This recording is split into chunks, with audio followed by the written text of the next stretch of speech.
This photograph captures the immense scale of June 6, 1944. Thousands of landing craft and barrage balloons swarmed the Normandy coast in what remains the most dangerous amphibious invasion in history. Just 150 miles north of the chaotic beaches, the massive coastal gun pictured here sat silent. Over 300,000 elite German soldiers and 2 full Panzer tank divisions remained in their bunkers, waiting for an attack that never came. Adolf Hitler was convinced that Normandy was a minor distraction. He held his strongest forces in reserve, certain that the true Allied invasion would strike somewhere else. The Allies didn't secure their foothold through firepower alone. They built a massive, fabricated reality that effectively blinded the German high command at the most critical moment of the war. Juan Pujol García, pictured here in his close-up identification portrait, was a mild-mannered Spanish chicken farmer. He had never fired a weapon in combat. Curious. This raises a question.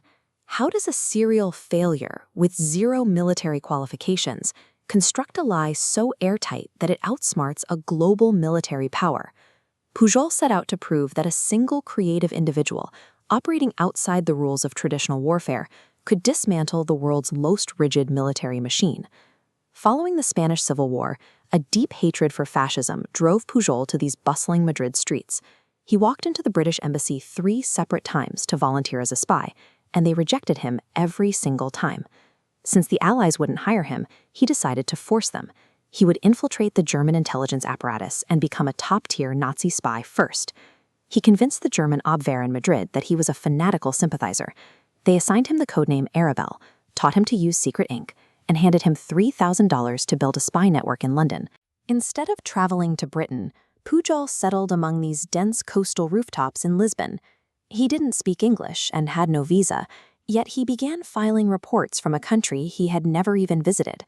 His lack of formal intelligence training allowed him to ignore the standard rules of espionage and invent a completely original playbook. Operating out of Portugal, he fabricated top-secret intelligence using 3 mundane items: a blue UK railway timetable, a tourist guidebook, and a standard encyclopedia. Pujol managed a network of 27 fictional subagents. He created distinct personalities and submitted fake expense reports to siphon thousands from Germany. By flooding them with high volumes of trivial data, he made his narrative appear too complex to be anything but the truth. MI5 agents intercepted encrypted German radio traffic praising this master spy. They realized it was the same chicken farmer they had repeatedly turned away. By burying his fake reports in a mountain of believable noise, Pujol ensured the German command saw exactly what they expected to see. The more details they confirmed, the more they trusted the underlying lie. By 1944, the Allies were executing Operation Fortitude. This geographical decoy was designed to convince Hitler that the D-Day invasion would hit Pas-de-Calais, the narrowest point of the English Channel. This inflatable rubber tank was part of a series of physical illusions constructed in southeastern England. Alongside dummy vehicles, the Allies even created a fake ghost army, supposedly led by General George Patton. MI5 assigned Pujol the codename Garbo and tasked him with validating this fake army.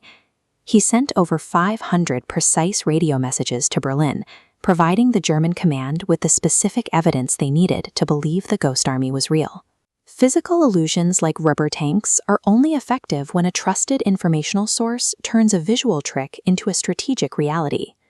3 days after the actual landings at Normandy, Garbo delivered his most important report. He warned the German high command that Normandy was a mere diversion, and the true primary attack was still coming at Pas-de-Calais. Hitler believed him. He halted his reinforcements, pinning 21 German divisions in place for 7 weeks while they waited for an invasion that didn't exist. The Nazi leadership was so impressed that Hitler personally authorized this German Iron Cross for Pujol, recognizing his exceptional service to the Reich. Shortly after, King George VI awarded him the MBE. This display board commemorates Pujol as the only man in history to be decorated for bravery and service by both the Axis and the Allies. History is not always decided by the size of an army. In this case, the course of the war was changed by a man who saved thousands of lives without ever pulling a trigger.